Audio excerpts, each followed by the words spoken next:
to Cincinnati. When I woke up this morning, I was feeling pretty dangerous. About the past and about the future. Welcome back to Draftvice, everybody. We're back. It's here. The draft is over. I'm so sad.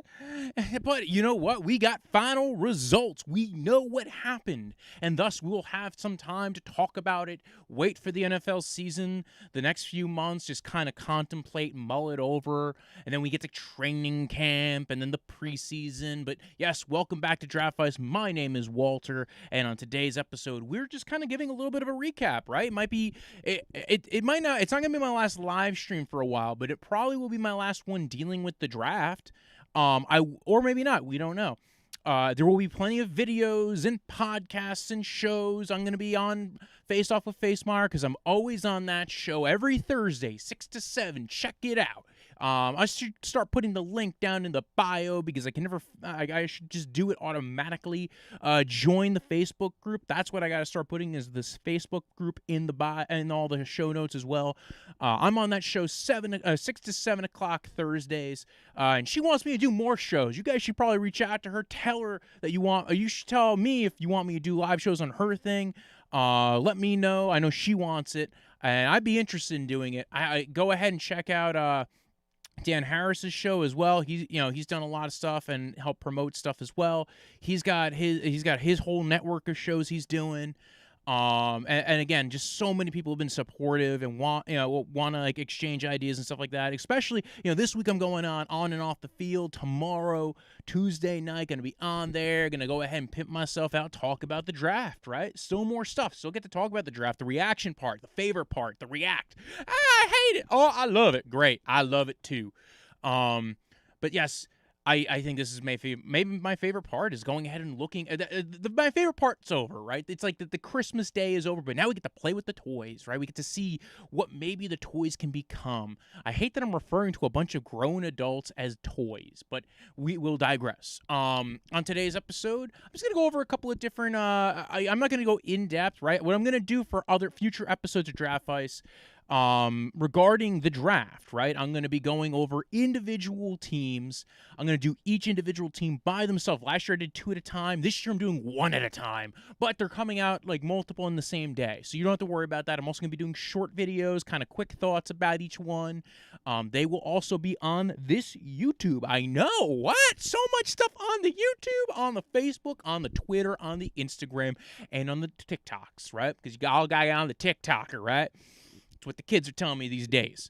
So listen, great draft. It went the way didn't go the way I thought it would, or kind of did. So let me put it this way: my mock draft was actually better than a lot of the major people's mock drafts. Like my final mock draft, my biggest regrets were not putting Jalen Waddle. Basically, the Miami picks were my biggest regrets. Jalen Waddle and Jalen Phillips were my biggest regrets. Would have been 12, which would have been even better, right? Like some of the best people who do mock drafts don't even hit 10 or 12. Like Mel Kiper got 4 right this year. So like I would have been very high on the Huddle Report if I was a member of the Huddle Report, but I was not this year. I just post my things on the Instagram and the TikTok. It's how I roll. And on the YouTube, which you should subscribe. And you can follow me at Brojo Death Punch, BROJO, Death is in the life, punch, like a little drink in the summer. Let's get right into it. I'm going to go through a couple of the teams, give my initial thoughts, quick thoughts, and I'm going to watch the media interviews, right, with the team, what they are thinking, how they tell the people watching at home what they are doing is right. And that's going to be what, like, some of those are going to be based off. I'm going to have some guests on for some of those episodes, people who follow those teams, friends of mine, comedians, some of them not comedians, some people who are just into the teams, people who cover these teams, who do podcasts about these teams, people who are freaking fans, and I love it. So today, right off the bat, Arizona Cardinals, right? What did I think about their draft? Well, funny enough, like I got the linebacker pick right in the first round. Zaven Collins, he was going to them. That was a big, like, dude, Arizona's got leaks, man. Like everybody knows what Arizona's doing in the first round long before Arizona does it. Whether it was a couple years ago with Kyler Murray, everybody knew Kyler Murray was going to be the number 1 overall pick. This year, Zaven Collins, like everybody knew Zaven Collins was going to go to Arizona because nobody else was going to take him. What do I think about Zaven Collins? I think it's a good fit for him. Now, Vance Joseph was not able to get a lot out of Isaiah Simmons his first year. Maybe, second year in the system, maybe they find a better usage for Isaiah Simmons. I think there was a lot of talk about the reason why Jeremiah Owusu-Koramoah dropped was because of Isaiah Simmons, as well as there was some discussion about an undisclosed heart issue that I think a lot of teams feel was okay and resolved, but there was also just the placement. But back to Arizona, right? Zaven Collins in the first round, linebacker out of Tulsa. And I got to say, I had questions about what teams he would fit on, how they would use him. I don't mind the position fit in Arizona. They don't really have a linebacker quite like him. Vance Joseph, I think, could utilize him very well, or it could be a messy shit show of a craziness. But again, I think they could find ways to utilize him again. He's a guy who can drop off into coverage very well and blitz very well. He sometimes gets a little caught in the sauce a little bit, has trouble for such a big guy getting off of blocks. But if you're utilizing him the right way and you have a solid D-line, which, listen, Arizona spent a lot on the D-line this year. I actually think that they probably should have went more corner depth kind of way, but hey, you know what? Good on them. Wide receiver Rondale Moore, was a big fan of him coming out. 5'7". The only thing is, Arizona hasn't gotten anything out of Andy Isabella. And my worry is Rondale Moore is about the same height as Kyler Murray. Like he's like a half inch shorter, which is kind of scary that you have a 5'8", 5'9" quarterback throwing to a 5'7", 7.5 wide receiver. I don't know if that's going to go very well. I think you're going to have issues with him, with Kyler seeing him downfield, hitting him when he's open. But there's things that they could do with him, gadget routes, things like that. I think there were maybe other guys that they were looking for that spot. But listen, Rondale Moore, they're going to get him on jet sweeps. They're going to scheme him stuff out of the backfield, I think. I like him a lot. I do find the fit a little curious. After him, you got Marco Wilson, Victor Dumukege of Duke. Victor is a little bit undersized for an edge rusher, but I think in their scheme he might be okay. And again, he's going to be like their third or fourth guy. And he was a sixth-round pick. Like, they had a long gap between picks. Remember, they were second. Then they had a first and a second rounder, no third rounder because they traded for Rodney Hudson.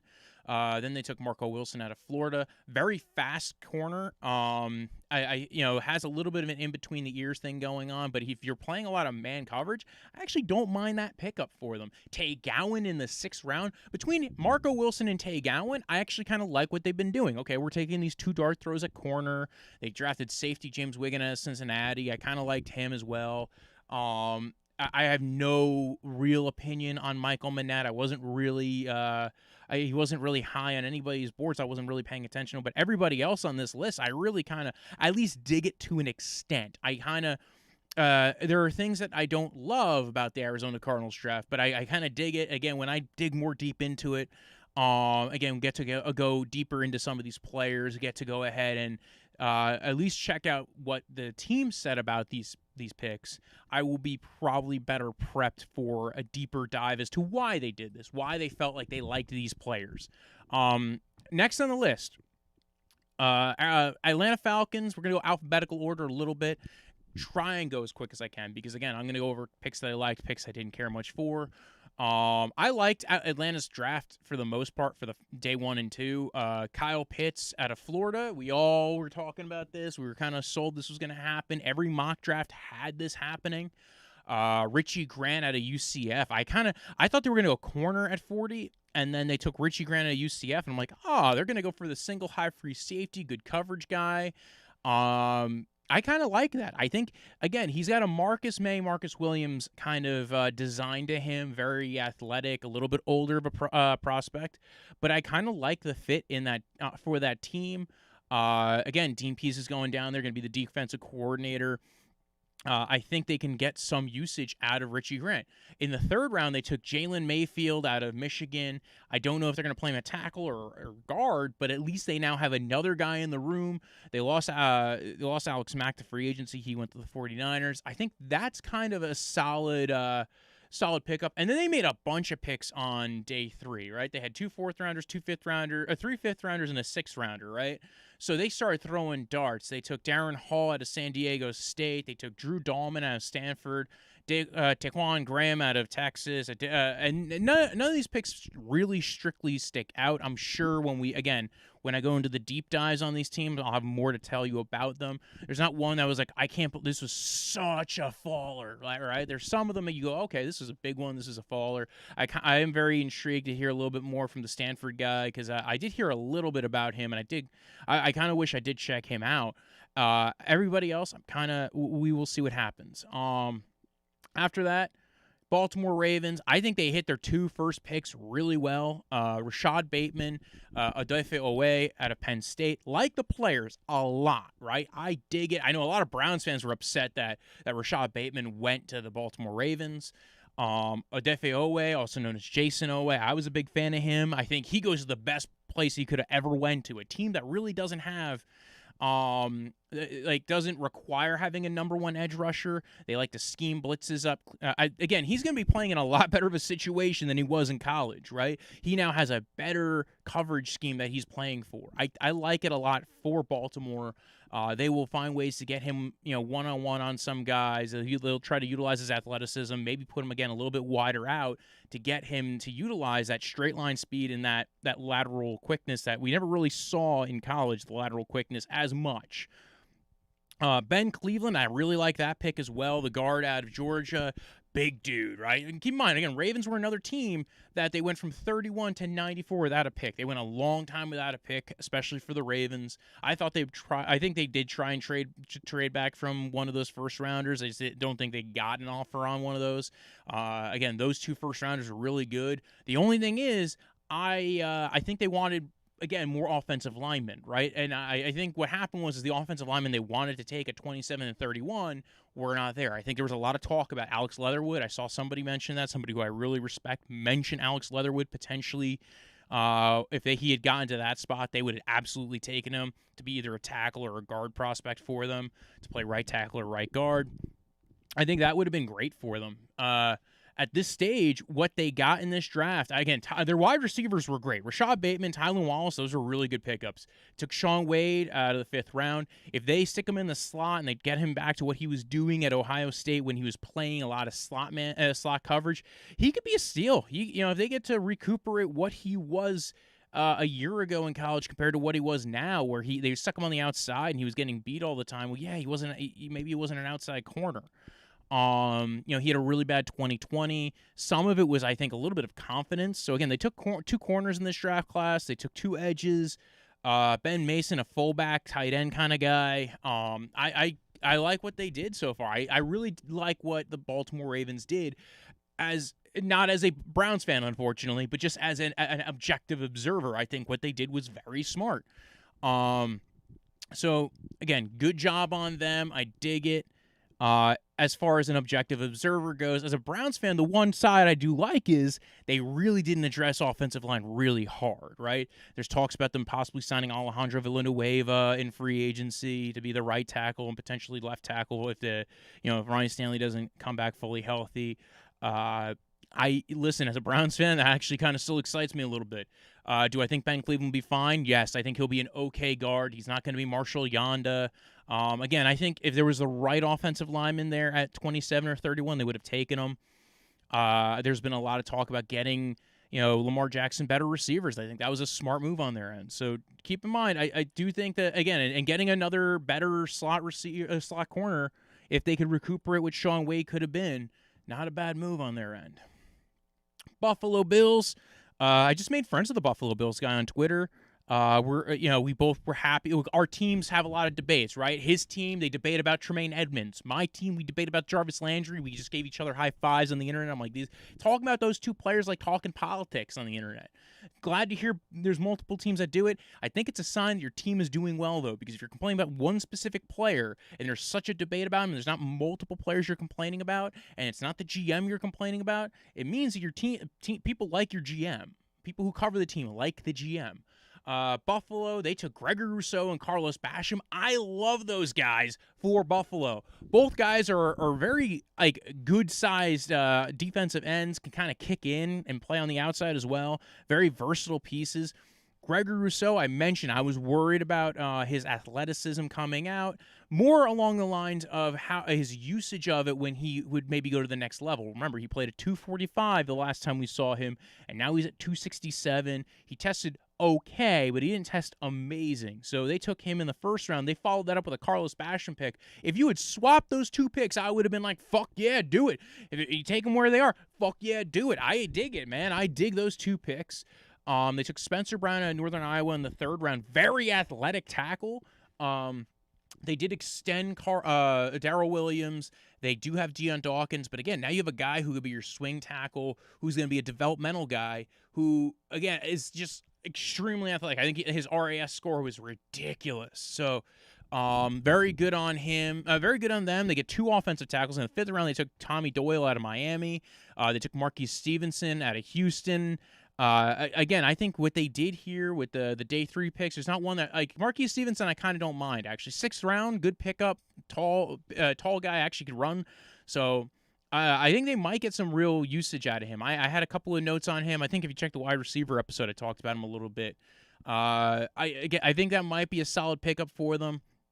As far as everybody else, listen, were there any things that like stood out to me? I thought they would attack corner sooner, and I thought they would attack guard sooner. And I feel like they just took the board as it fell to them. I did think guard was a little bit more of a nerve thing for me, I think, for the Bills. We'll see. Maybe they address it later on. Just always other guys out there. You could always make trades for guys later on, guys who are on the last year of their deal, guys who are just kind of fringe roster guys. So we will see. Carolina Panther, and keep in mind, it's not like a guard was the worst thing that they needed, but it was something. I don't know if I don't know if I want to play Spencer Brown at guard, but maybe they are looking to do that. I don't know. Carolina Panthers, right? Drafted J.C. Horn 1st round. Very mixed pick, right? Because if you're saying like, okay, they skipped on taking quarterback, right? And they just traded for Sam Darnold. Maybe they didn't. They could have just taken one of the quarterbacks there, and to get him on the rookie deal.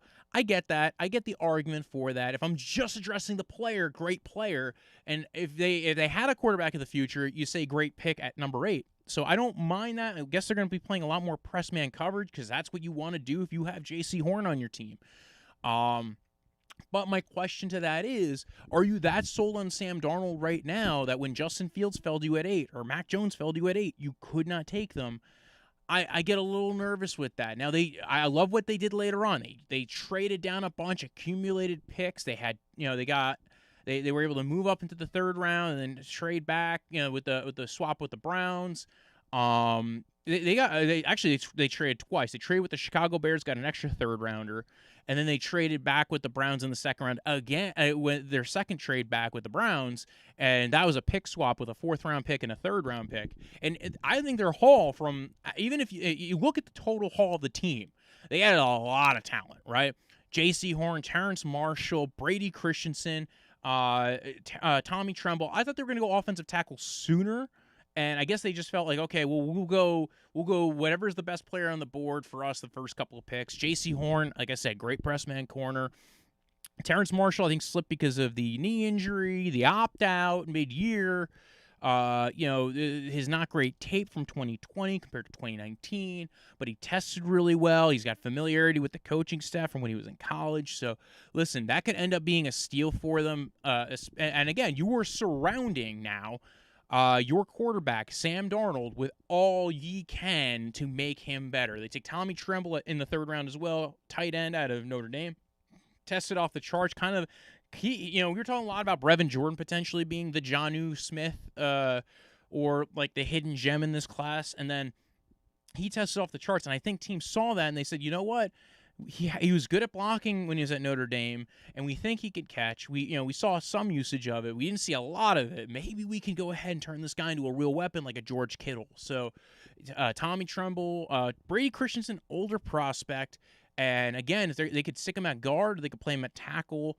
I think he's a very refined tackle. I think to me, what I saw on tape, especially when he played against like Peyton Turner, guys who were NFL kind of level dudes, is, and that was really his best competition that he played against, is he did get pushed back a bit. I don't think he's going to be bulking up much more in the NFL, but he'd get a little bit stronger, a little bit better base. And again, he didn't get totally blown out by Peyton Turner. It was a good fight between the two, but he did get shoved back into the backfield a little bit, dealt with a little bit of issues with power guys.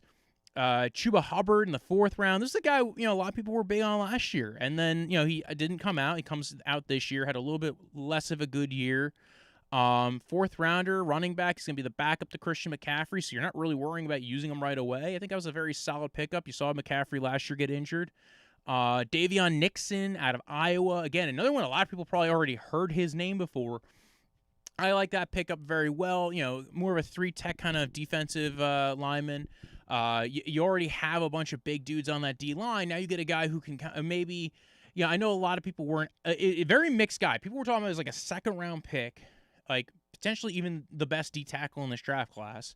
Or they were talking about him like, he didn't do it against good competition. When he did face good competition, he kind of got washed out.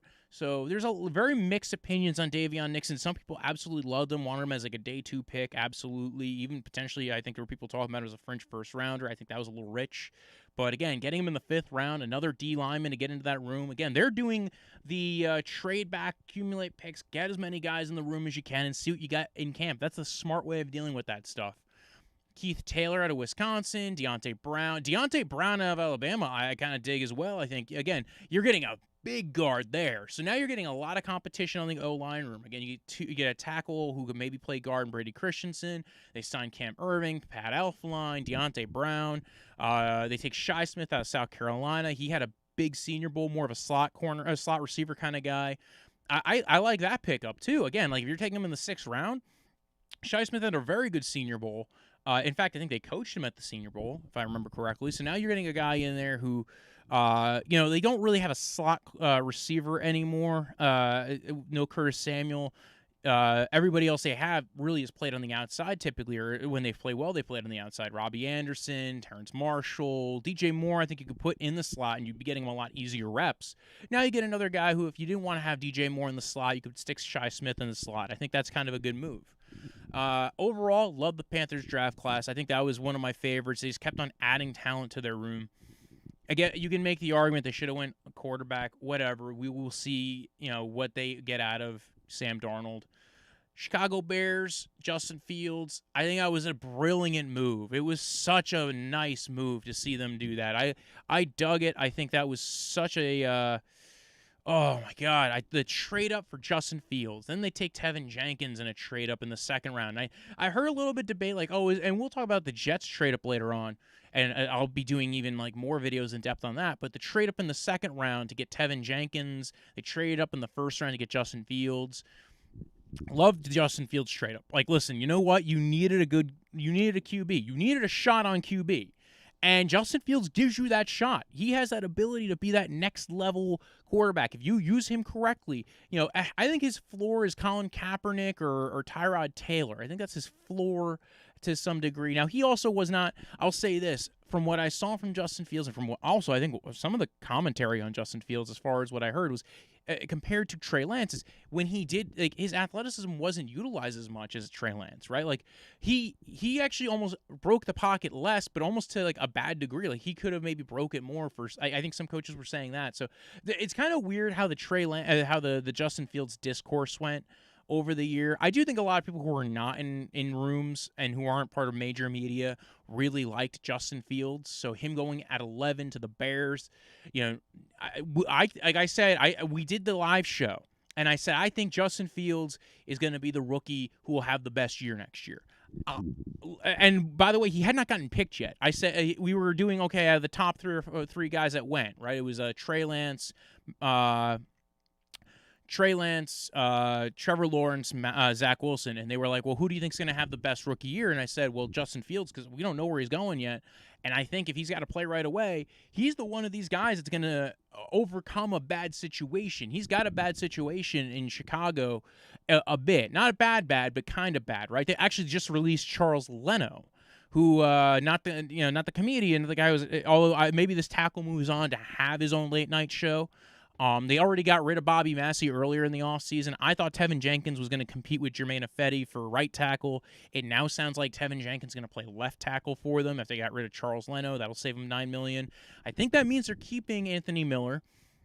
It gives them some. It's going to give them $9 million in cap space to help sign some of their rookies. The Tevin Jenkins pick, they traded up to get Tevin Jenkins, so they liked Tevin Jenkins. He did play a little bit on the left side. I think 25% of his snaps were at left tackle, whereas like 75% of his snaps were at right tackle over his career, and he pretty much consistently started at right tackle. So that's why I would have played Tevin Jenkins at right tackle, had him duke it out with Jermaine Ifedi. And I think he probably would have won, and then maybe you could add Jermaine Ifedi either as your swing, or you can move him over the left side. I don't know if I'd want that, to be honest. So they also drafted Larry Boom out of Missouri. Khalil Herbert out of Virginia Tech I thought was kind of an interesting pickup.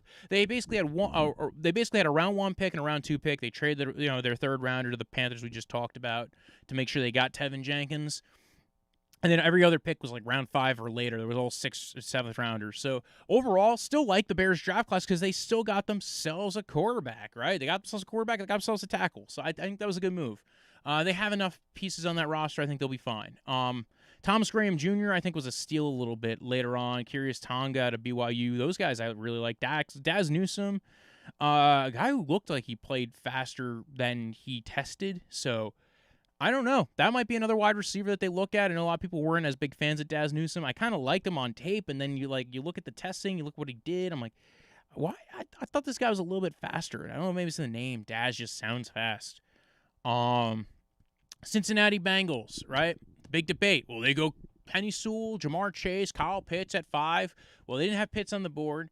And they had Sewell and Chase, and the rumors were out there so hard. They were basically advertising that they were drafting Jamar Chase. They lost A.J. Green. They got rid of him. They said, you know what, screw it. We're going receiver because we need a better receiver here. We need to fill out the depth chart with wide receiver. This is where we're going. We dig it. We're going Jamar Chase, number 1 overall. Then in the second round, they traded back. First, I didn't know they could do that. I thought that was an anti-Bengals thing. You don't trade back in the first round. They did. They traded back. I believe this might have been the Patriots trade up. It was either I think it was the Patriots trade up because I think it was 38. So they traded back. They got an extra. I don't know what the pick was, so I don't have the picks in front of me that they all traded up. I just was doing it from memory. They got Jackson Carman later on in the second round. It might have been that or I think it was. I think it was the Patriots pick. So Patriots trade up. They got Christian Barmore, which we'll talk about in a sec. And the Cincinnati Bengals take Jackson Carman out of Clemson. He might be one of the guys who might be best suited for playing guard. So I don't mind. Like, I initially kind of had a little bit of a negative reaction to Jackson Carman, I think, on the night of. Just because I was like, maybe it wasn't the guy I'd absolutely take. But maybe if you're saying we need to play somebody at guard who could play guard or tackle, I think I don't mind that. If you're saying we need absolutely a guard, I would have probably taken Wyatt Davis. If you're talking about a guy who absolutely has to play tackle, I would have taken, I think at the time, Tevin Jenkins had already gone off the board because it was a trade up with the Carolina Panthers. The North Dakota State guy, who I can't remember off the top of my head, we'll find him eventually because he went later in this round. So again, like there were some tackles that were on the board that I might have liked if you were going absolutely tackle or absolutely guard. They get a guy with a little bit of versatility. I think that's a little scary. You lean towards versatility over just picking a good player at a good spot. But then again, you never know. Jackson Carman, I think that'll be a solid pick for him going in the future. They take Joseph Osai in the third round. I really like this pick. There was a lot of talk about him going potentially first round or second round. Him going in the third round was really good for them. Fourth round, they had a really good fourth round, right? They take Cam Sample, Tyler Shelvin, Deontay Smith. I love Tyler Shelvin, right? And them getting Tyler Shelvin in the fourth round, they get themselves a big, hunky nose tackle who is just going to eat space. Cam Sample can be a solid DN edge rusher for you. Kind of similar to how they already use Sam Hubbard a little bit. And then Joseph Osai, I mean, he's kind of fitting what their new defense is as they've converted to this 3-5 bear front defense kind of look that they're trying to do. I listen, with the pieces that they sign in free agency and what they have here, I think there's going to be there's an effort here to stop the run for them, right? Especially because they have to play the Browns every year. Browns, have a very good offensive line, run that outside zone scheme, and I think they're going to try and do what the Browns did to the Titans, where you go ahead and you run that bear front to kind of go ahead and stop the run, and you dare them to pass, and I think that's the plan here. I don't know if they know, but actually the Browns can throw the ball. That was a debate I had with a Bengals guy on Twitter. Not a debate, but it was just like, that might work. Like, yeah, they beat us by running the ball a bunch week 1. I'm like, well, I do remember OBJ getting a touchdown while a pass interference was on him, so I don't know. But, again, regardless, Bengals fans, I think you had a very solid draft. They also took Chris Evans in the 6th round. Just a fun name to have out there. Let's jump to the Browns. Oh, my God, we're coming up on the Browns. I don't know my ABCs as far as teams go. So, yes, we're on to the Browns. They took Greg Newsome, round 1. The saucy, sexy outside corner. Had him in my mock draft to the Browns. You could have penciled that in. I knew if he was there, they'd take him. I thought he'd go higher. Again, very oily hips, very good in off-man coverage, very good in off-zone. Didn't have a ton of reps in press man, but I think they will be again, I think he's going to be very good at it from what he has done in press man. Very good. I think he was a top 3 or 4 corner in this draft class. He can end up being very good for them. Now they have a deeper cornerback room with Greg Newsome and Greedy Williams and Denzel Ward. I think it's and then also they have Troy Hill, who's going to be manning the slot. They have MJ Stewart there to be the backup slot guy, quasi safety. They got Sheldrick Redwine. They got a bunch of guys. And we're talking about quasi safeties. Well, 2nd round, a guy who they might have even thought about taking in the 1st. They took Jeremiah Owusu-Koramoah out of Notre Dame. This guy could play slot corner, right? They're going to play him at linebacker. At least they tell us that. They have him listed at weak side linebacker. I was talking again before about the Jarvis Landry thing. There were parts of this I think that the Browns were kind of trolling some parts of the people who cover the Browns by listing Jeremiah Owusu-Koramoah as a linebacker, putting Jarvis Landry on stage at the start of the draft. So I dig it. I liked what the Browns did. I like that they got Jeremiah Owusu-Koramoah in the 2nd round. They saw him falling. I think they had certain guys listed with 1st round grades, and when they hit a certain spot in that 2nd round, they went, we're going to jump and get that guy. So they're sitting there and they see Azeez Ojulari, who had the knee issue, which is probably why he didn't go in the 1st round, go off, I think, around 50 to the Giants. They were like, you know what? Washington goes up. I think Washington takes Samuel Cosmi. Immediately afterwards, 52 overall, Jeremiah Owusu-Koramoah on the board. Browns trade up to 52 with the Carolina Panthers, swap their 3rd rounder with their 4th rounder to get up 7 spots, take Jeremiah Owusu-Koramoah out of Notre Dame to be their new weak side linebacker, dime backer, or safety, quasi-superstar defensive player. Again, like I said before, I think there were people who watch and cover this team who would have been fine with him as a pick in the 1st round. Whether you were an analytics guy because you knew he could cover very well. Again, he's basically a slot corner / safety / linebacker. And he can cover wide receivers where he is. So, again, you have one of the most athletic linebackers now in the draft that you got at 52. I think some teams were a little bit worried about how to make him work for their team, especially after the Isaiah Simmons last year. But I love it at 52 because you're not rushed right away to play him. But if he works very well for you right away, you know you can have him as a starter. If he ends up panning out for you. Again, they have a lot of linebackers who I think some of those linebackers are competing for spots right now. He's going to be guaranteed a spot, but there's other guys there. 3rd round, Browns took Anthony Schwartz out of Auburn. I dig it. I love it. Anthony Schwartz is a speed guy, ran 4.22 at his pro day. This guy is an Olympic athlete level wide receiver. I don't think he was even utilized well at Auburn. I know the team doesn't think he was utilized well at Auburn. He was usually utilized on, jet sweeps and trying to get him the ball and get a little bit of run after catch, and he was still pretty solid at that. Bo Nix is not one of the better quarterbacks in college football. And again, just sometimes couldn't get the ball to him. He does have some ball tracking issues, but there's also sometimes where you question is it his ball tracking? Is Bo Nix just that inaccurate of a quarterback? So there's he's going to be the deep threat. They needed a deep threat. The Browns needed a deep threat. I know a lot of people were like, well, they could have waited an extra round and got him. They needed a deep threat, a guy who's going to go ahead and dictate coverages, right? Now with a guy who runs 4.22, you can't cheat your safeties in. You need a guy who can blow up man coverage. Browns needed this kind of a player. He's going to go deep. He's going to pull some coverage away. You can't just rely on Odell Beckham being your only deep guy. So now you have 2 guys who are your deep guys. You have Jarvis Landry. You have Rashad Higgins. You have Kadar Darrell Hodge, you have DPJ. I think those are your wide receivers who are making the roster this year. I don't think there's another wide receiver on the roster who I think is going to make it, but I could be wrong.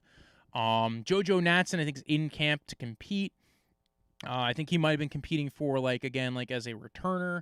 Well, the thing is, they also drafted Demetric Felton in the 6th round. I like him a lot for that kind of a role. He's going to be kind of a quasi, maybe a returner, running back, wide receiver, all-around dude that they're bringing in. He might not make the roster, again, 6th round pick. But again, he reminds me of the Duke Johnson when they went ahead and took him in the 3rd round. They now got a discount Duke Johnson and Demetric Felton. They took James Hudson out of Cincinnati, who didn't test very well, but I think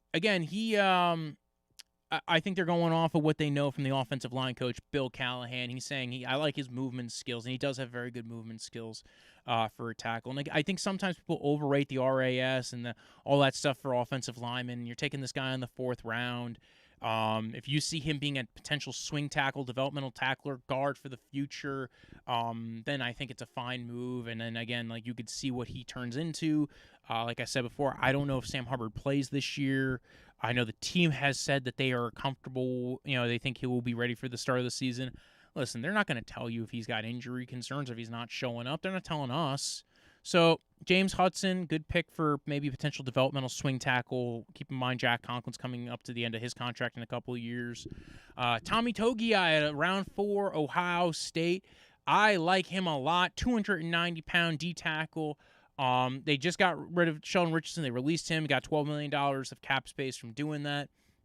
Tommy Togiai is a guy who primarily played 1 tech for the Ohio State Buckeyes, but I think in this scheme he's going to be playing more 3 tech. Although I don't know, he's got a lot of athleticism to him. Very good burst.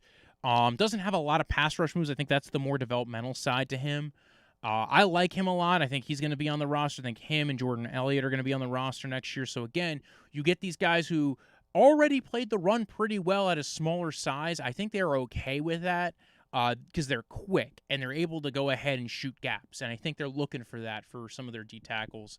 They took linebacker Tony Fields, who's basically a discount version of Jeremiah Usu-Koramoah.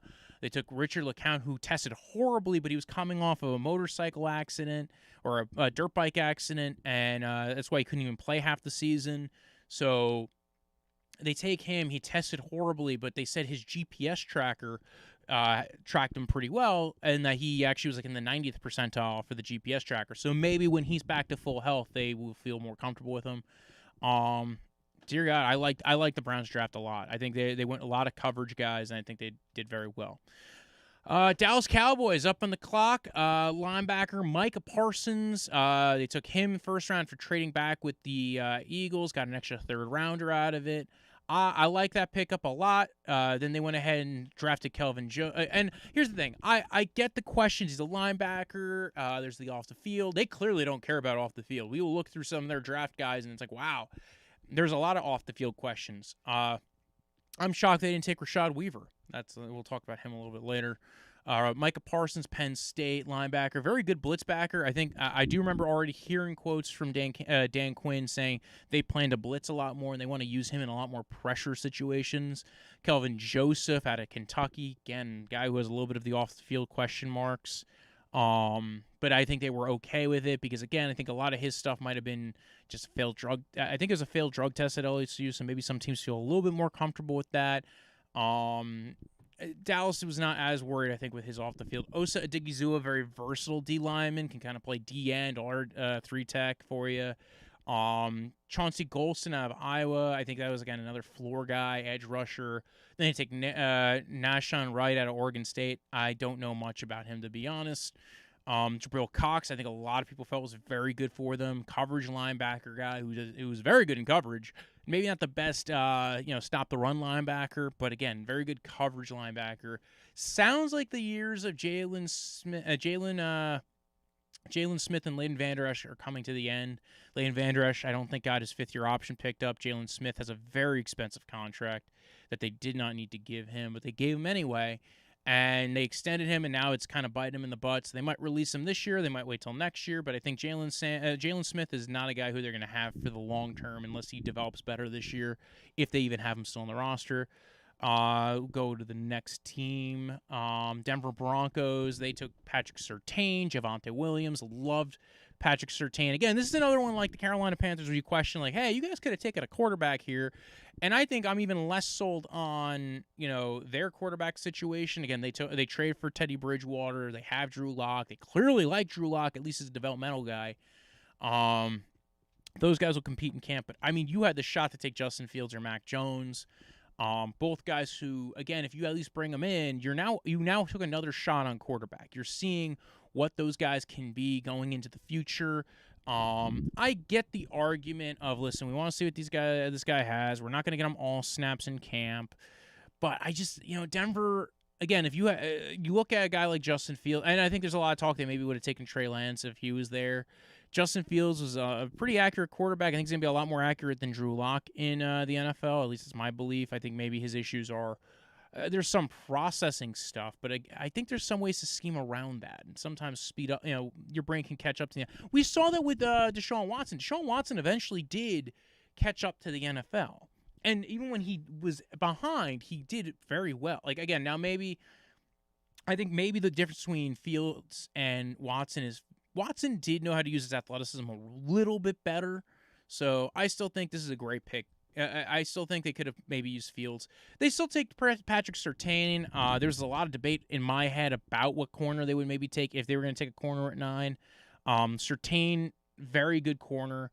He could probably start right away for him. They don't have to worry about that because they also have Fuller. They have Darby.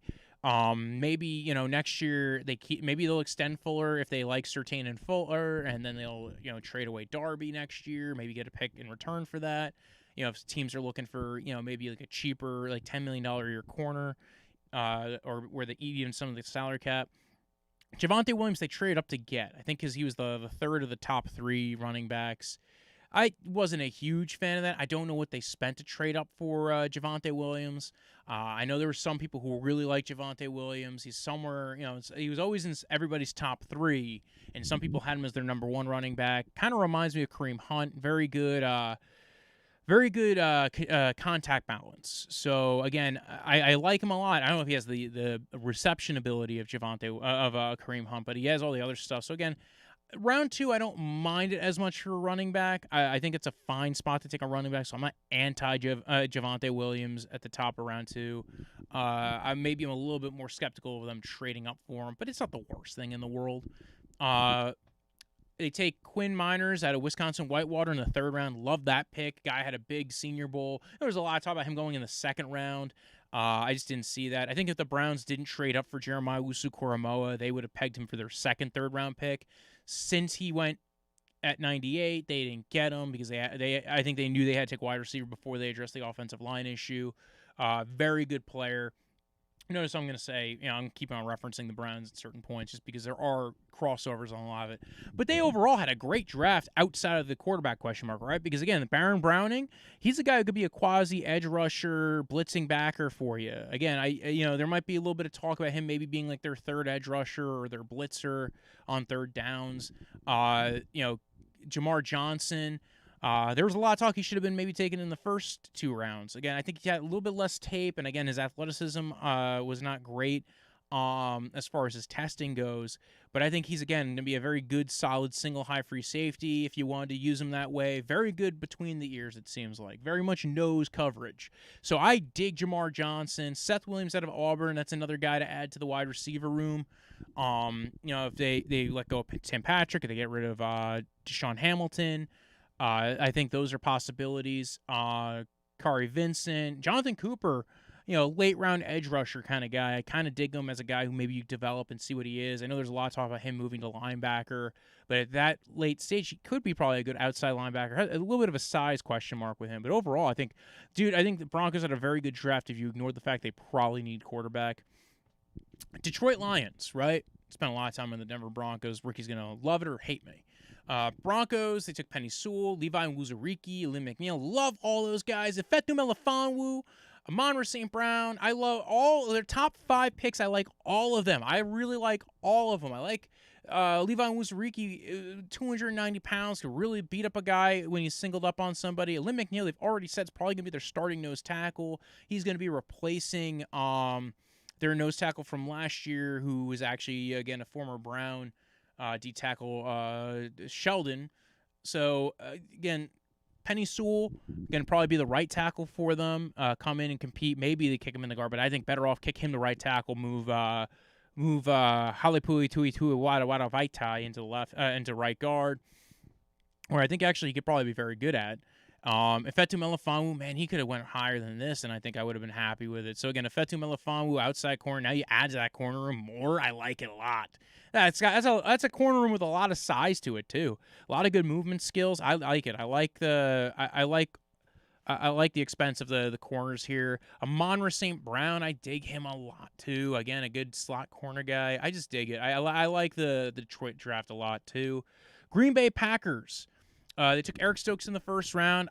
Listen, there's going to be some people who don't like Eric Stokes. There's going to be people who like Eric Stokes. It depends on what your flavor of corner is. I think he's a different kind of corner than they've taken in the past with the Josh Jacksons and the Kevin Kings of the world.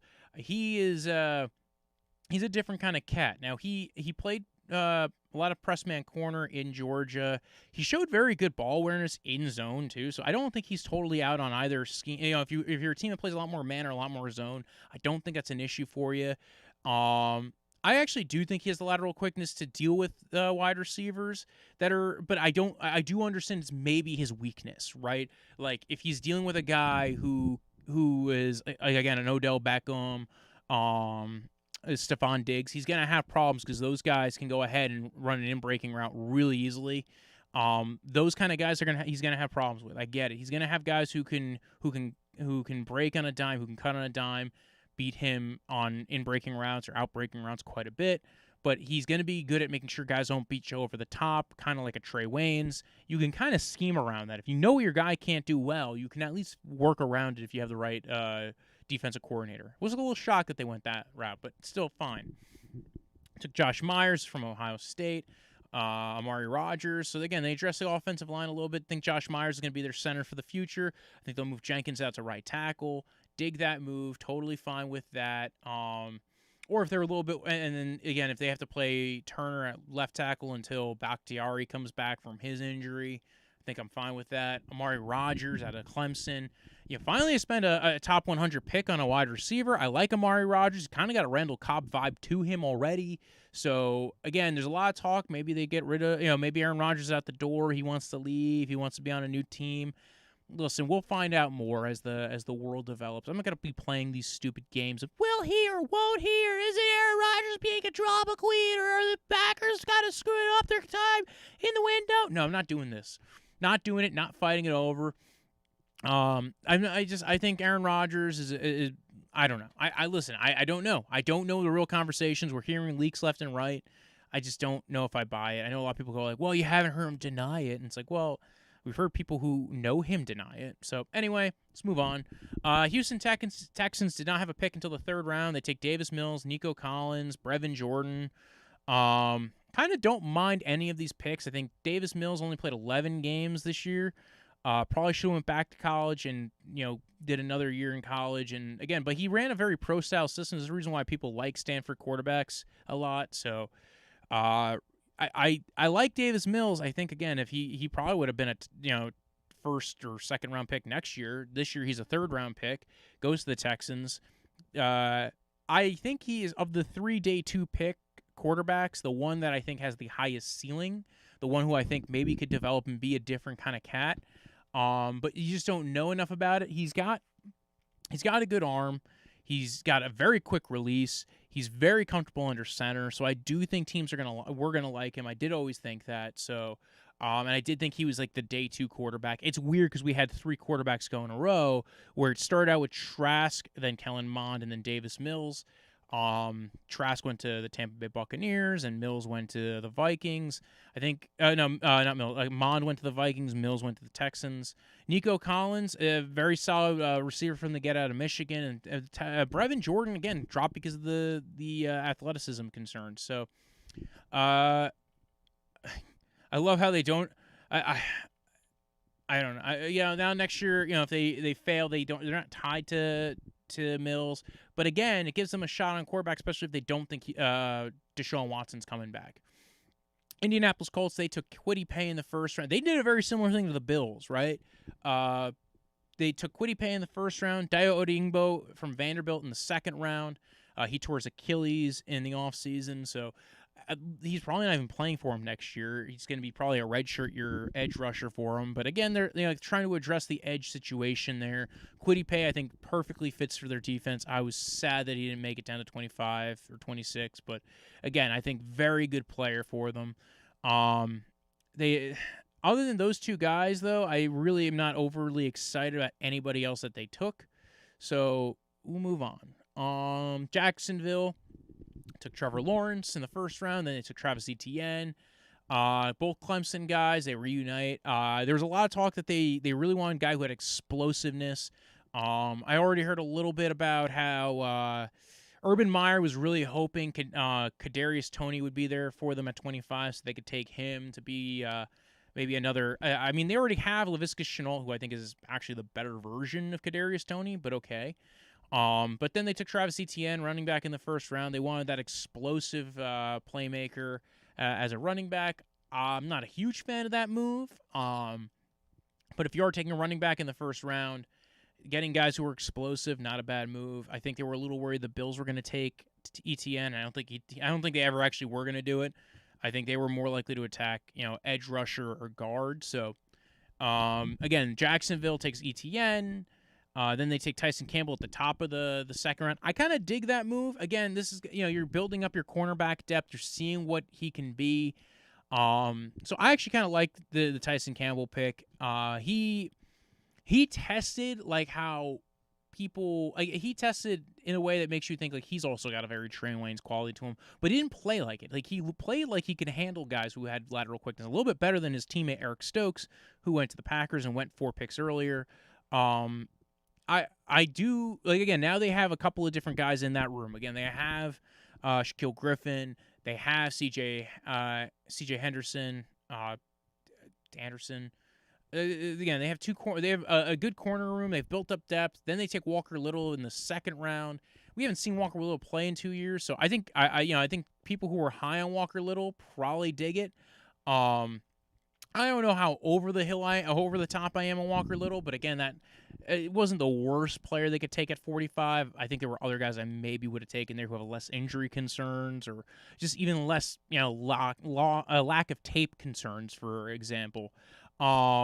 Then they took Andre Cisco at the top of the third round. Really liked Andre Cisco. If you get him in the right scheme and in the right role, I really like his playmaking ability. Yes, he has the ACL he's coming off of, so I do think he might have even fallen further if they didn't take him. But again, he can end up being the best of any safety in this draft class, and it wouldn't shock me. Jay Tufele, defensive lineman in the fourth round, thought that was a good pickup. There was a lot of talk about Jordan Smith at a UAB. Maybe being a riser in this process. So not a bad pickup by them. Fourth rounder, you're trying to see what other edge rushers you can get. They didn't take an edge rusher until that spot. Next on the list, we're talking Kansas City Chiefs. They took Nick Bolton at 58 overall. I think this is their chance to maybe, they're seeing what they can get as far as somebody who can maybe replace Anthony Hitchens. I don't mind that pickup. Not the most athletic linebacker, a little bit smaller, so he's kind of the outlier linebacker. Like I said before, people who very much obsess about RAS, he's kind of the guy that people will be focused on of, he's not going to really pan out well, but he showed good football intelligence. He diagnoses plays really well. I think he went in a fine spot for him. Then they took Creed Humphrey with the second round pick. Remember, they traded back with the Ravens. And then they went ahead, trade down, and they swapped picks. So they had 2 second-rounders, no first-rounder. Creed Humphrey, man, I think that was a solid steal for them.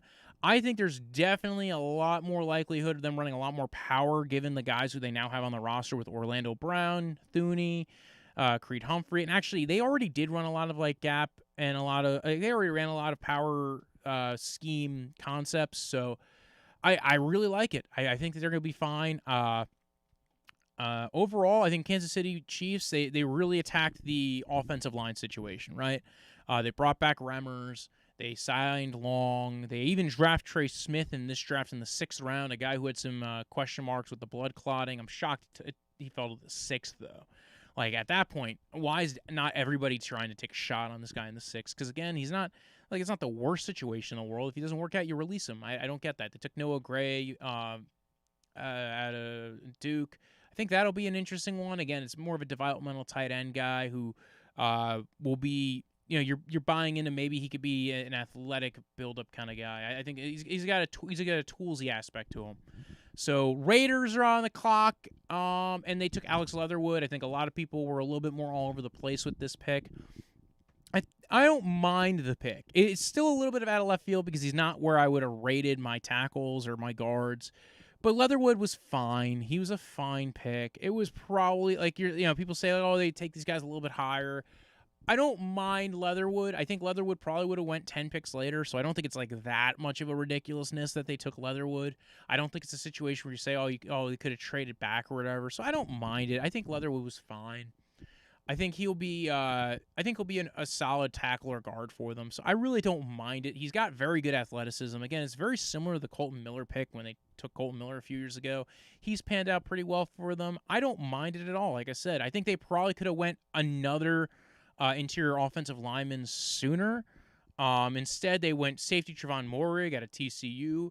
And like I said before, I think I said this during the live draft, and I said this last year. It seems like the Raiders drafting starts with them always making a kind of like what the fuck pick, or a good pick, and then a what the fuck pick. A lot of people had Alex Leatherwood as the what the fuck pick. Trevon Moehrig was the good pick. Then they took Malcolm Kuntz out of Buffalo in the 3rd round, kind of a little bit more of a what the fuck pick. Then they took Divine Diablo, literally the next pick. That was kind of like, oh, it's kind of a good pick. He's kind of a quasi safety linebacker kind of guy. Then they broke that in the day 3 by getting Tyler Gillespie, again, a guy who was one of the few players that played pretty well against Kyle Pitts at not the cornerback role. So I think they did fine. I think they could have addressed offensive line sooner, but I didn't hate it. I thought it was a fine draft. I think I get why teams would maybe like Leatherwood better. Maybe you think that he'd be better on the right side. I get that. So I don't. Do I like Tevin Jenkins better? Sure, but do I think it's to the drastic extent that like people make it sound like they just totally botched their draft? I don't think so. I think Leatherwood could develop into a fine right tackle or right guard. And I think there was a lot of talk about him potentially being an interior offensive lineman. I also think if he fell to the Steelers, the Ravens, they would have taken him. In fact, like I said before, Ravens were very much in on Leatherwood. But Leatherwood at 20-something is different than Leatherwood at 17, too. So I do think people have that in mind when they think about that. Los Angeles Chargers had probably the best first 2 picks of a lot of teams in this draft. They took Rashawn Slater out of Northwestern, Asante Samuel Jr. out of Florida. Both are very good and fit perfect needs for what they needed, and they just fell perfectly to them. Rashawn Slater at 13 was a steal, and basically it was like you literally would have had to slap. Like Rashawn Slater would have had to have slapped Telesco in his face with his junk for him not to be taken at this point. So I dig it. I think Rashawn Slater was a great pick for them. Same thing with Asante Samuel. Josh Palmer, don't mind the pick either. Big outside receiver. I think that's a good fit for them. They took Chris Rumpf out of Duke. Again, I think Larry Roundtree, late round guy, is going to be competing for the RB2, RB3 spot. I overall thought the Chargers, at least they had a couple. Trey McKitty was an interesting one. I'm not overly enthused one way or another. Probably another shot on a tight end. They did lose Hunter Henry, so they thought they'd take the shot. I think a lot of teams thought Tommy Tremble was going to last a little bit longer, so when they got to that range of the late 3rd round, it's like, oh, wait, he went off the board? Damn it. I think that was a big thing because I think Tommy Tremble's going to end up being the tight end of this draft that ended up being better than people thought. And keep in mind, tight end 2 didn't go until the end of the 2nd round. Pat Freiermuth over to the Steelers. So next on the list is my man, the Rams. The LA Rams took Tutu Atwell Jr. I don't know if he's junior. It just says Tutu Atwell on the list. I don't know why I said junior, though. Tutu Atwell out of Louisville, sorry. I don't know how to read anymore. They took Tutu Atwell of Louisville. 5'7", little quick, speedy guy. I was on the live stream the other night. My girlfriend was getting mad, kind of joking with me off screen because I'm not making fun of his height, but he's not a tall wide receiver. He's quick. He's not truly straight line fast as like what people thought he would be. At least I don't think he is. But he was very good. And this isn't like the Rondale Moore pick where I feel overly worried. The only thing is he's going at 57. I think if Tutu Atwell went around later, I think it'd be more understandable. This is your first pick in the draft. You're taking Tutu Atwell. Why I think this happened, though, is I think they wanted Dwayne Eskridge at 57, and the Seattle Seahawks took him at 56. There was a lot of talk about them liking Dwayne Eskridge. So I do think that was a guy who they were into. They actually do value guys who go to the Senior Bowl. They don't mind older prospects, so I think they would have taken Dwayne Eskridge at 57. He goes off the board. They go, damn it, we take the next speed guy on the board who we kind of like. They took Tutu Atwell. They took linebacker Ernest Jones out of South Carolina. Robert Rochelle out of Arkansas, I think, was a solid corner pick. I think he's going to be probably an outside competition guy. Bobby Brown was one of my favorite picks that they had. I liked Bobby Brown. I wanted the Browns to take him. Yeah, Bobby Brown, the Browns. Yeah, that's what it is. Bobby Brown the third, right? BB3. Very athletic D-tackle, nose tackle. Going to be probably their replacement for Michael Brockers for the future. Miami Dolphins, talk about Jalen Waddle and Jalen Phillips, guys who I should have just went Jalen. Should have just went Jalen on my mock drafts. Don't know why I didn't do that. But, hey, anyway, like Jalen Waddle, he's got that breakaway speed element to his game.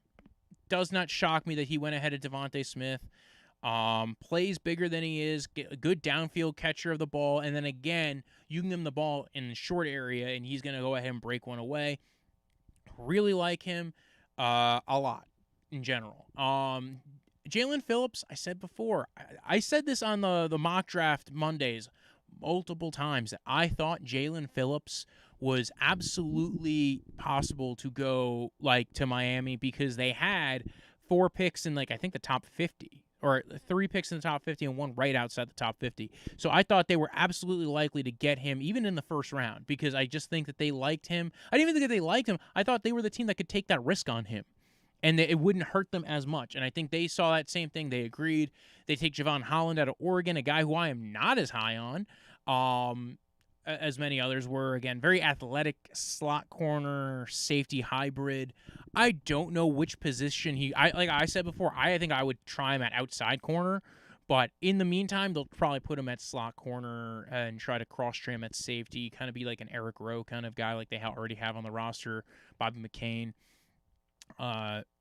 42 overall, Liam Eichenberg. And by the way, I think if you watch the cornerback or safety episode, me and Ricky talked about that. A guy who I think the Patriots or guys from the Patriots scheme would really like would be Javon Holland. Liam Eichenberg goes at 42. I really like Liam Eichenberg. I thought he could have been a first rounder. Did have a little bit short arm syndrome. Miami Dolphins didn't worry about that at 42. I think he'll be fine. They could play him on the left side or the right side. I like that a lot. I think they could probably move Austin Jackson inside, or they could also play him at guard. But there's been talk about them playing Hunt at guard, so maybe they put Eichenberg on the right side, put Hunt at guard. They now solidify the offensive line. I think that was a very good pick by them. It's one of my favorite picks of theirs. They take Hunter Long out of Boston College. Reminds me a lot of Austin Hooper. I was a little shocked that maybe certain other teams didn't try to go after Hunter Long sooner, but at 81, that was probably around the range he probably should go, maybe a little bit. So I don't mind him at all. I think the Miami Dolphins had a very good draft. My favorite, probably not, but definitely a very good one. Again, especially when you look at what it could be for the Miami Dolphins and what they already have on the roster and what they're adding to it. Year 2 of Byron Jones in your system, Xavier Howard. This is a team that could absolutely be a number 1 defense in the NFL next year because of all the pieces that they have. Adding a edge rusher like Jalen Phillips and getting him schemed up and open, I think would be amazing for them, provided the concussion issues are not a problem for him. Minnesota Vikings, they had a cool trade back move. They traded back from 14 to 23 with the Jets. They take Christian Darrisaw. They get 2 third-rounders, one of them being 66 overall. Yes, it was basically the second third-rounder was basically a pick swap for their 4th-rounder, but still, they now had 4 third-round picks and 3 fourth-round picks. I dig it. I think that's how you draft, especially when you're missing a second-rounder. I thought they would maybe even try and trade up into the second round at that point.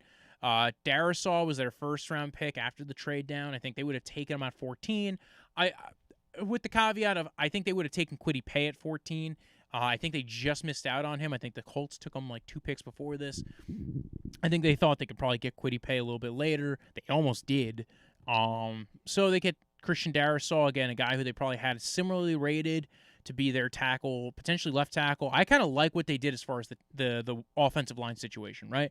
Took Darisaw in the first round, and they took Wyatt Davis in the third round. This is why I didn't like the Jets trade, because they also got Wyatt Davis, and you look at this, now like when you look at what they got out of it, they got a left tackle, potentially also got a right guard out of this situation, plus they have O'Neal at right tackle, plus they also have Ezra Cleveland already playing left guard, and those guys have already played well for him. The only real question on their roster on the offensive line is Bradbury, who's now, I think, in his third year, who I'm not as huge of a fan of. As you continue to watch, he's 6'1", he's not handled pressure very well, but you're putting up a lot of guys around him, so if he doesn't end up panning out for you, you could always try and get a center next year. You could trade for one or sign one in free agency. I think they're actually setting themselves up very well. I think their offensive line in the next year or two will be very good.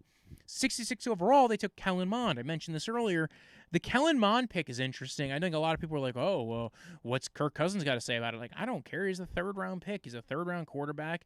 Kirk Cousins is coming up to the end of his deal. It's a very expensive deal. You got to remember there was a giant cap crunch recently. I think a lot of teams are starting to feel a little squeamish about that. Kellen Mond, if he develops in the next 2 years, they get him in the right scheme, the right system, then maybe they say, you know what, we like Kellen Mond to be our quarterback of the future. We don't want to keep paying Kirk Cousins. So I don't mind this maneuver. And then they still end up getting, again, from this draft, a bunch of guys. I wasn't a huge fan of Patrick Jones coming out his tape. He wasn't great at the Senior Bowl. He had a horrible pro day. Unless they know something about him that I don't. Janarius Robinson, I think, was the better pickup. They took him in the 4th round as far as edge rusher goes. I think he's probably going to be closer to maybe being something for them. They also took Jalen Twyman. They took a lot of 3 edge rushers. I don't think all 3 are making the roster. Again, Twyman's a 6th-round pick. Again, I dig what they did overall. I'm not overly, Chaz Surratt, I think I kind of like. Especially he kind of has an Eric Kendricks kind of vibe to him. So again, a little bit of good coverage guy, good coverage linebacker. Very good on dealing with passing routes. So older prospect, 24, going to be 25, I think, next year. But recently switched to linebacker for the former quarterback. So I think a lot of people were very eager to see him and where he would go. So at 78, I think that's a fine pick for them. Again, I dig it. They took a lot of shots on players. I dig that methodology. New England Patriots. I love the New England Patriots draft. I do. They stayed at 15. They still got a quarterback for the future, Mac Jones out of Alabama. This is probably where Mac Jones should have went the whole damn time. If it wasn't for everybody saying like the 49ers were going to take Mac Jones from the second they traded up, and not for nothing, Mac Jones is not a bad quarterback prospect. The problem is he's played 17 games. Right, you saw him play with a very elite talent. Now, he might have been a better prospect than even Tua Tagovailoa, but you also had a very deep quarterback draft class. So, I think that Mac Jones, again, very accurate, very good on getting knocked off a rhythm. But he doesn't have the strongest arm. That could develop, I think, a little bit. It's not something that's going to develop a lot, but something can develop a little bit more. They already have been, Bill Belichick already has had quarterbacks who didn't have the strongest arms. Brady initially did not have one of the greatest arms. I think that was something that developed over time for him. They drafted Christian Barmore in a trade up. That's a very rare thing to see the Patriots trade up. They traded up to 38 with the Cincinnati Bengals. They got themselves Christian Barmore out of Alabama. That was the thing that stole my heart from this draft class. My buddy's a Patriots fan. I might get him on here to talk Patriots. A little bit on this so we could talk about it. Christian Barmore to Alabama, Ronnie Perkins out of Oklahoma. I like all 3 of those guys. I think Mac Jones at 15 was a solid pickup for them. They didn't have to trade any assets. They didn't have to trade a first-rounder next year. So if he doesn't end up being a guy, they still have opportunity in the next year. If they don't, or 2 years from now, they still have options. So, again, they're building up the team around him with Barmore and Perkins, those 2 guys. I think those guys had arguments for being higher picks. So I mean, Perkins, you could have argued as a top 50 pick. Barmore, you could have argued for a first rounder for him. I think both guys are very good. The reason why teams were a little bit squeamish on Barmore is he did not play a ton of snaps. He was not an every down player for Alabama. But, man, I mean, you watch him play some games, and you're just like, I'm in love with it. I love this, what he can do. There were some questions about coachability. I think there's a big discussion to be had about whether head coaches or GMs of teams should call coaches of college teams to get a bearing on players. I know Bill Belichick does do it, and he's famous for it, and there's a lot of teams that don't do it. And I know there was a little bit of a discussion about it recently. I think, is it Duffy? No, it's not Duffy. It's Nagy. Nagy, who runs the Senior Bowl, had said that's a very uncommon thing to do because, there's a and I get what he was saying. There's a what's it called? A conflict of interest, because a head coach of a college team, those players are his assets, like the guys who get drafted in the NFL. But here's the thing: you could still talk to somebody and not take everything they're saying as guaranteed word of like, again, like, I get what he was saying. I just kind of do agree with the mindset of going ahead and talking to the head coaches of the college teams. I don't mind it as long as you're taking what they're saying with a grain of salt, but you're also kind of investigating. If you're good at reading people, I think that's a good thing. Ronnie Perkins out of Oklahoma, again, probably could have went higher. Ramondre Stevenson, big guy, also kind of be a pass catcher out of the backfield. Kind of like a discount LeGarrette Blount.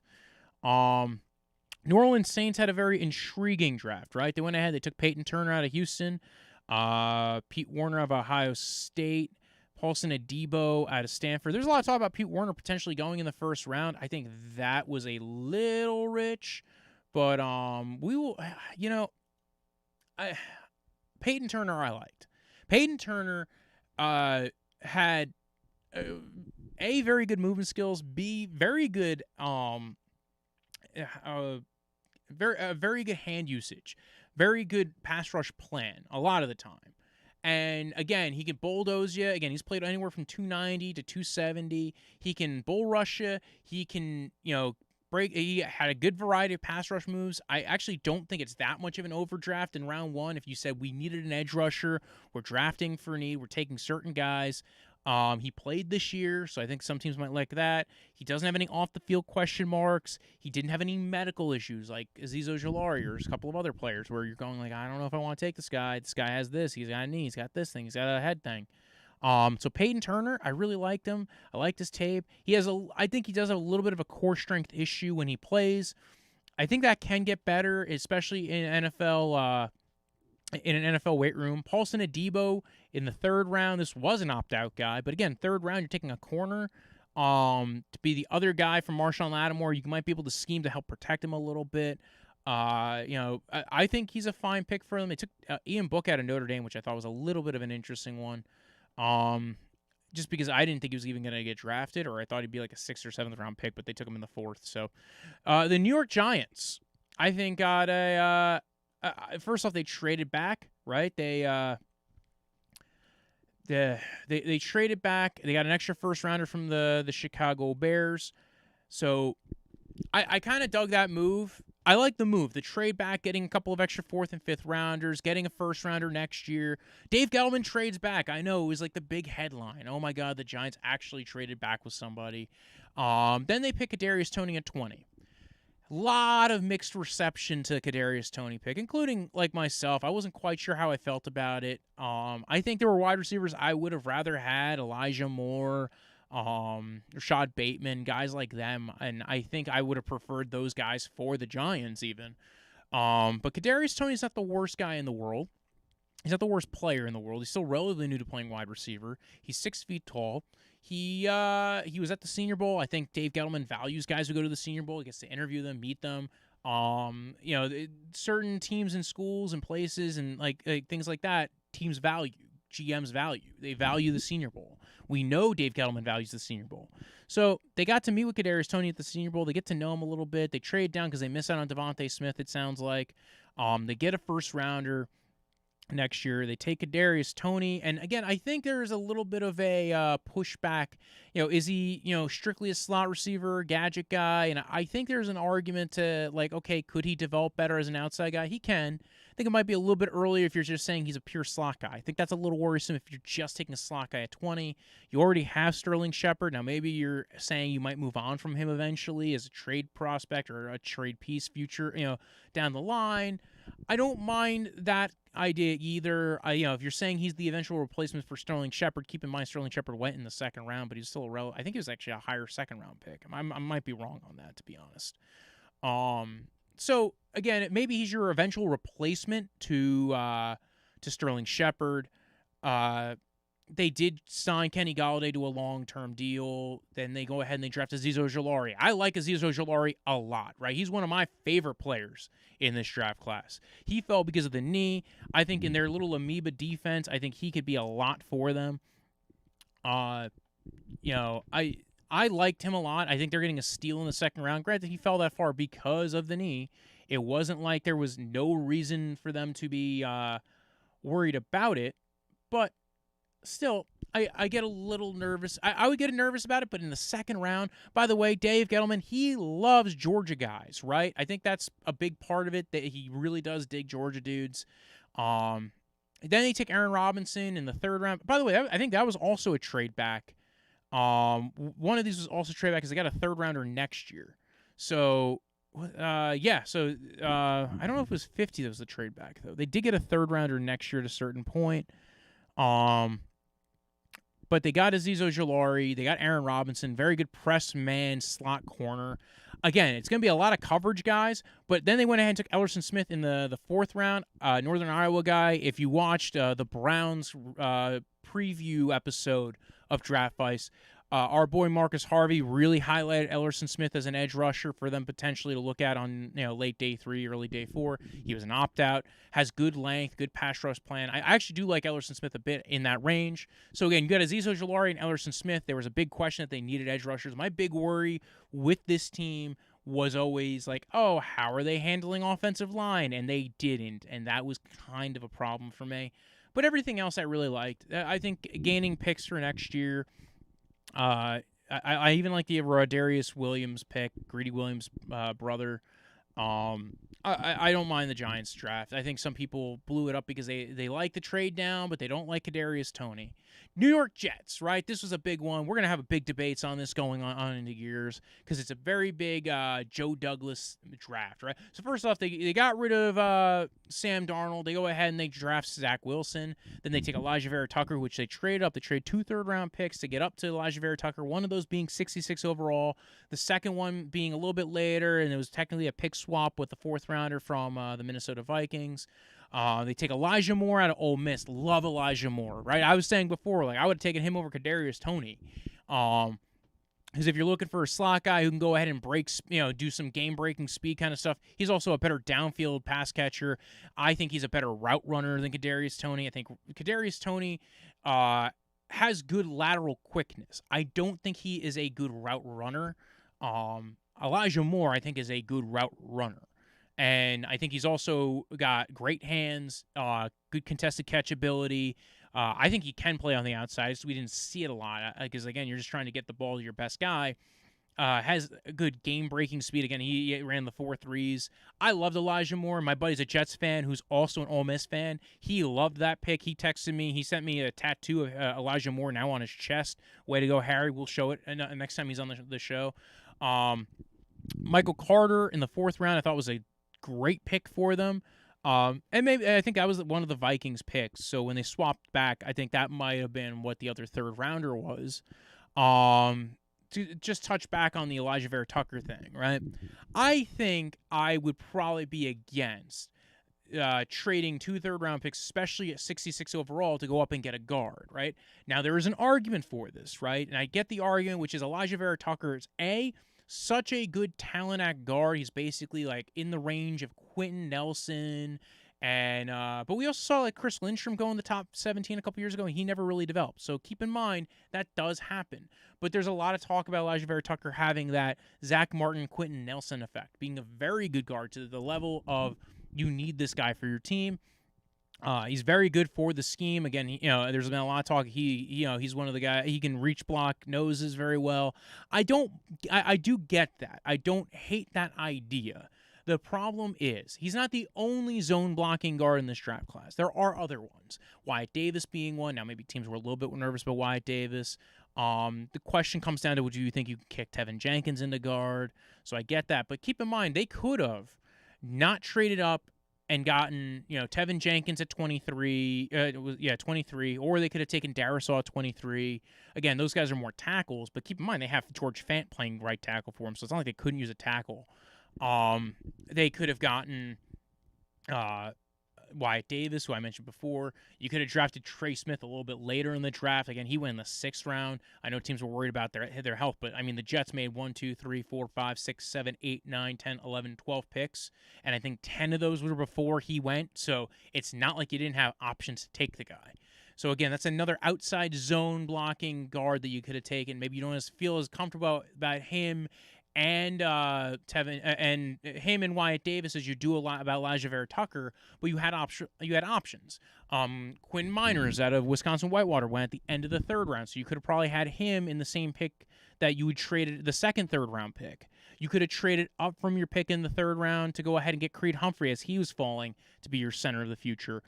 If you didn't feel comfortable about that, keep in mind the 2nd, 3rd round pick that they traded was the one that ended up being Wyatt Davis to the Minnesota Vikings. So I think I would have preferred 3 new offensive linemen in that room who I felt very good about. Now, you don't know that those guys are going to be there. There is that argument. You don't know. It's kind of hindsight's 20/20. But you do have an idea, right? You do have an idea that certain guys might be there later on, and that is the risk of trading up, right? That you were going up and trading up for an elite talent that, listen, if that's their assessment, and I don't disagree with the assessment that Xavier Tucker is a top-end talent, probably at least a Pro Bowl level guard at the next level. We said that about other guys, and it has not come true. So it's totally possible Xavier Tucker was also that kind of a guy. I do get the idea. Maybe you just feel that strong about the analysis. I get it. I do feel mixed on that. But listen, you're protecting your quarterback. You now have 2 offensive linemen who are very good. They also got Elijah Moore, mentioned him. Michael Carter, I think was probably the guaranteed 4th best running back in this class. He fits their scheme very well. I think, again, he can catch passes out of the backfield. I think they're going to utilize him like that. They got him in round 4. It wasn't like, so you didn't have to trade up. You didn't have to take a 2nd rounder on the guy. You got a round 4 running back who can catch passes out of the backfield, run well for you. You don't have to totally rely on him. You have Tevin Coleman, or you can go ahead and draft another guy or use a UDFA. So, again, I think that was a perfect move for him. And he, keep in mind, he's not overly worked because him and Javonte Williams were sharing a backfield in college. They took Jamin Sherwood, Michael Carter 2, which was, I think everybody made the joke of, they took a sequel in the 5th round to the 4th round pick. Hamza Naziruddin I really liked, and I thought that was very weird. He went in the 6th round, but again, he's another guy who had some injury concerns, athleticism concerns, didn't test at his pro day. I liked him a lot. Can be a little bit of a tight end eraser, Jaquiski Tart kind of player, where he's kind of the tight end eraser, safety / slot hybrid kind of guy. Maybe you play him a little bit at like kind of a quasi safety linebacker role. Big guy, like 6'4", like him a lot. Philadelphia Eagles, they took Devontae Smith after they traded a 3rd round pick to get up and get Devontae Smith. Still, they needed to fix that wide receiving room. I think him and Jalen Reagor opened up a lot of things for you. Now have guys who can separate really well in your wide receiver room. Now you just got to make sure you have guys to throw it to them either this year or next year. I think that's kind of their plan right now because they have 2 first-round picks next year. Potentially 3 if Carson Wentz plays X amount of snaps. I think it's like 70-something% of snaps. 75, 70 if they make it to the playoffs. So again, if Carson Wentz plays enough snaps, they'll be fine. Landon Dickerson in the 2nd round at 37. That was an interesting one because here's the thing with Landon Dickerson. He's like torn his ACL a bunch of times. It's a risky pick. But that's kind of what Howie Roseman does is he doesn't mind taking those 2nd round risks on guys. This is the same thing I did with Sidney Jones a couple of years ago. He had torn, but his was an Achilles injury. This is at least, a little bit safer. You're taking interior offensive lineman to eventually replace Travis Kelce. You're not necessarily pushed to play him right away. They took Milton Williams in the 3rd round, who I think they had traded back, and there was actually a clip of them in the room after they drafted Milton Williams. They're all high-fiving each other, and there's a little bit of like, a moment between Howie Roseman and somebody else where clearly they were mad that they had traded back a couple of picks, and they missed out on a couple of guys. And the 2 guys were apparently Alim McNeil, who had just gone off the board, and as well as Aaron Robinson. So clearly they wanted one of those guys. at that spot. They didn't get him, so they took the next guy on the board. Maybe wasn't rated as high in Milton Williams, but that's the risk you do. Zach McPherson, Kenneth Gainwell out of Memphis. Again, I think that's a guy who's going to come in. He's going to compete for maybe like a Boston Scott kind of role on the team. They took Marlon Tuipulotu, who might be one of the nose tackles in this draft class who could actually play right away and be a solid rotational guy for him. Overall, I did like what the Eagles did. Steelers are maybe the team that I think as an outside observer, didn't care much for what they did. As a guy who's a fan of the Browns, I love what they did. Took a running back in the first round at 24 with Najee Harris. Like Najee Harris, but I don't know. I don't know if he adds enough to your team as a pass catcher where I feel totally comfortable with what this guy does. Where, by the way, they have no offensive line. None. Like, again, not none, because they took Kendrick Green at 87 out of Illinois. He's going to possibly compete for center for them. They took Dan Moore out of Texas A&M. Kendrick Green, I think, could probably be a solid center for them, but he's, you're talking about a developmental curve. You're talking about a third-round rookie being your center. You have DeCastro on one side of him, Doxson on the other. I don't think that's too bad, but keep in mind their tackle situation is Zach Banner coming off an injury and Chukwuma Okafor playing right tackle, which did not work out well for them last year, so I can't imagine it's going to work out well for them this year. Again, none of their picks that I feel overly excited about. Quincy Roche I liked a lot, the sixth-rounder, who I think reminded me a lot of Alex Highsmith last year, of a guy who's going to go in that mid-round range, he went even later in the mid-round range, who's going to be a solid spot starter for you on your edge rotation, especially in a 3-4 scheme. I instantly thought of Quincy Roche when I thought of the Steelers. Guy who could drop back a little bit in coverage, but also rush the passer. Trey Norwood out of Oklahoma I kind of like as well, so... that's about it. I really wasn't a huge fan of their draft class, but it was fine. San Francisco 49ers were coming up to the close end of this. They took Trey Lance in the first round. Listen, I like the pick. I think you're taking a guy who you're hoping will end up being a very good quarterback for you. He doesn't have to play right away. They actually think he can play sooner than Mac Jones can. Keep in mind, there are reasons to think this, right? He did play in a drop-back passing offense, did take snaps under center. I think he actually would probably be very good for this offense. Had some accuracy concerns, but I think that can develop a little bit. We saw it develop a little bit with Josh Allen. He apparently aced all the intelligence tests for the 49ers. He's graded as their smartest quarterback in this draft class. So, listen, I dig it. Aaron Banks at Notre Dame, dig him as well. Big dude, tough dude out of Notre Dame. I do think some people have him rated a little bit lower. Some people have him rated a little bit higher. I thought that was fine. I like him as a guard. They definitely needed to address their guard situation. I don't remember them really addressing guard in the last 3 years. They took Trey Sermon in a trade up to 88 out of Ohio State. They took another running back later on, Elijah Mitchell out of Louisiana, in round 6. So kind of weird they did that. But overall, I think it was a fine draft class. They took Talona Hufanga in the 5th round. Again, not anybody else who I was overly impressed by, but Trey Sermon I kind of like as a runner. They did lose Tevin Coleman, so they needed a new guy in that room to pair up with Raheem Mostert. So I actually kind of like that landing spot for him. Seattle Seahawks, I actually did a video already on the Seahawks because they had 3 draft picks, and it's the easiest video to do because Dwayne Eskridge I like a lot. Like I said, I think they sniped him from the LA Rams. They took Trey Brown from Oklahoma, and they took Stone Forsythe. I like all 3 of those players. I know PFF didn't like Dwayne Eskridge as much as I did, but again, I think Dwayne Eskridge can actually be an outside receiver, and he doesn't have to be for them. He can be their slot guy because they have Tyler Lockett, they have DK Metcalf. They now have 3 guys who run in the 4-3s, right? I don't know if Lockett ran in the 4-3s, but I know Dwayne Eskridge did, and I know DK Metcalf did. So now you have 3 guys who are taking the top off of defenses. Yes, Dwayne Eskridge had some ball tracking concerns, but I wasn't overly concerned with what I saw. Trey Brown, this guy is going to be a slot corner probably for them. I don't know if they're going to try and put him on the outside. I don't even remember if I don't know if they had commented on that. I actually did watch already some of that interview stuff. Stone Forsythe I like a lot, and he probably could have went 3 rounds higher, and y'all would have been like, yeah, this is a good move too. So again, 6'6", big viney arms, very good movement skills. I think that was a great move. They do need more offensive linemen up there. They did, they kind of addressed it in trading for Gabe Jackson. Now they add in Stone Forsythe to potentially be right tackle or again left tackle to eventually replace Dwayne Brown. Tampa Bay Buccaneers. They took Joe Tryon, edge out of Washington at pick 32.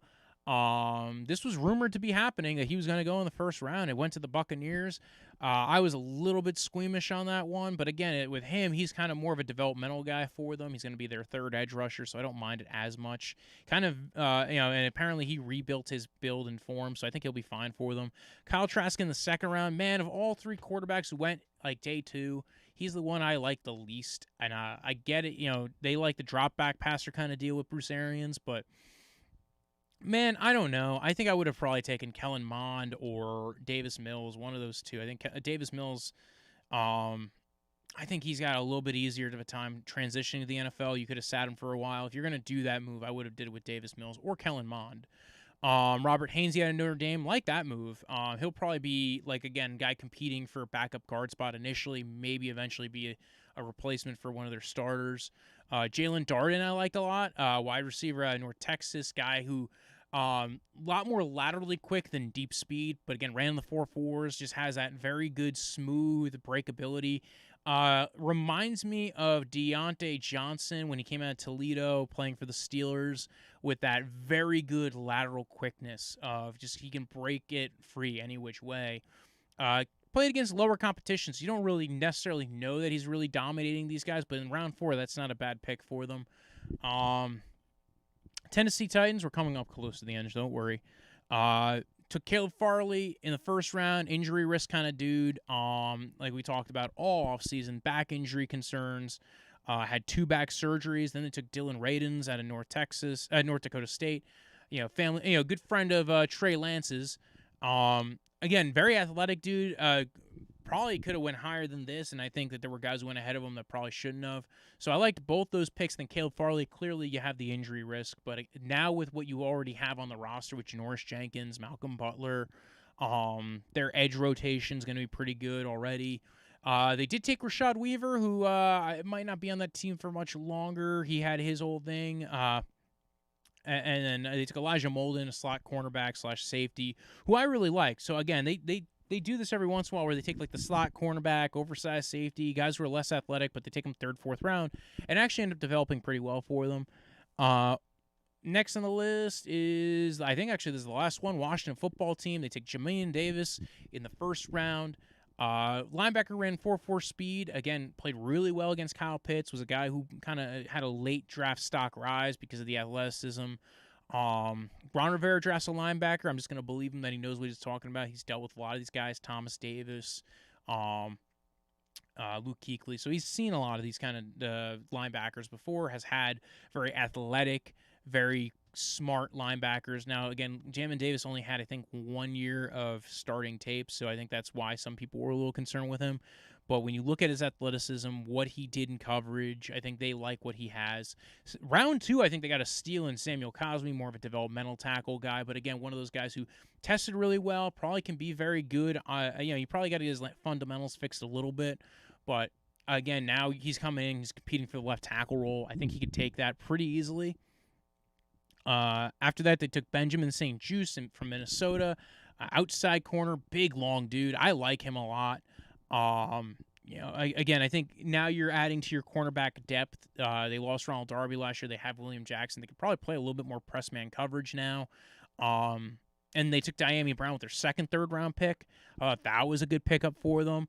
Now, again, you have a 3rd guy in your receiving core who he could play on the outside. You could play Curtis Samuel in the slot. And you could have Terry McLaurin on the outside. He could play, you could play Terry McLaurin at flanker or at slot. You could have Curtis Samuel on the outside. You now have 3 very versatile guys who could all stretch the field.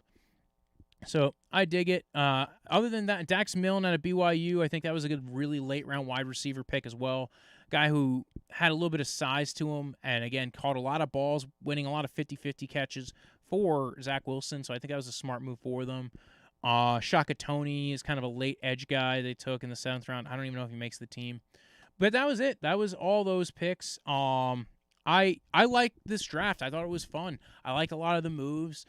Some of my favorite drafts, I think, were, I like the Browns draft a lot. I actually kind of like Washington's draft a lot. It was maybe one of my favorites. I'll dive deeper into their draft class as well.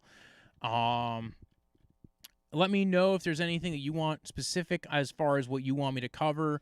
I mentioned before the Rashad Weaver thing.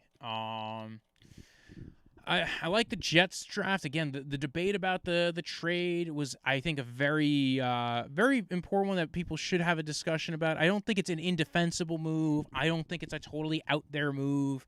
I think that it's not beyond reproach to go ahead and attack it and say, listen, we think that you could have had, again, it's not like it's a deep offensive line room.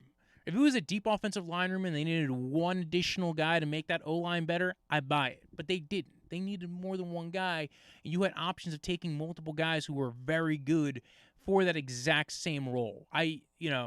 Again, I like the Jets draft. I think they got a lot of good picks in there, a lot of good players in there.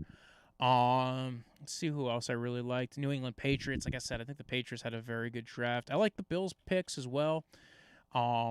Vikings, I liked. Again, there's always at least a couple of guys you like in each draft. There's almost never a draft where you say, well, that was a total trash heap. But when I look at like some of them, I go like, I don't mind the Kellen Mond pick, but outside Kellen Mond, Wyatt Davis, Chad Surratt, like I don't know how I feel overly about the Vikings picks. The edge rushers that they took, I think Janarius Robinson, I think was a fine 4th rounder. But again, I thought they were actually a little bit more in desperation for edge rusher. But they missed out on Kwity Paye and Jalen Phillips. So I guess they felt like, we'll take the other need that we have, which is offensive line, and try to keep the defenses on their backs. Packers, will hear a lot more about the Packers over the next 2 weeks. I'm almost kind of tired of hearing about the Packers. Atlanta Falcons I want to touch on because I feel like we just kind of glazed over the whole they might be trading Julio thing, which I think is a big deal. I think that's a big part of why they drafted Kyle Pitts. They wanted another guy in that room. There's a lot of talk that they might trade Julio and make him a post-June 1st trade. And I think that makes a lot of sense for them. They're going to accrue some capital for it. They're going to alleviate some of their cap space for it. The new team is going to be paying, I think it's like $15 million and then $10 million and $10 million, or $11 million, $11 million. That's not bad at all. Depends. I think on one of those. I think one of those years depends on if the option kicked in or not. Either way, whatever team is trading for Julio is getting kind of a steal. I'm gonna do maybe a live stream later on this week talking about the 5th-year options, the ones that got accepted, the ones that got declined. I know those came out today. It's already 1:00 in the morning. I think I have one person watching this at this point. So again, Falcons I think did a solid job. Cardinals was one of the classes I feel the weakest about or the least best about. Ravens had a really good start, and then it felt like, and I think even as they got to the mid-round picks, they still had a lot of good picks. I think, as a Browns fan, you kind of sometimes hope they have a worse draft than they already had. Again, Owe was a good pick. Bateman was a good pick. Cleveland was a fine pick. I just think, that team's going to have questions if the O-line does not play well this year. Again, I think that's a big issue for them. Again, even if you think Lamar Jackson's very good, and I do think Lamar Jackson is very good, I have my questions about the Baltimore Ravens offensive line. They were already kind of weaker last year. I don't think they upgraded. Did they upgrade their center room? I got to find that one out because I think when you look at that team overall, there's a lot to I'm not overly sold on that offensive line. Zeitler coming in's fine. Maybe they look at Zeitler in Cleveland and hopefully returning Stanley and Alejandro Villanueva as potential players. But you got to realize you're playing against the Steelers defense. You're playing against the Browns defense. The the Cincinnati Bengals defense, I think, is going to take a little bit of a step forward. They've spent a lot of assets on that defense, both in the draft, in the mid rounds, and in free agency. They spent a lot as well.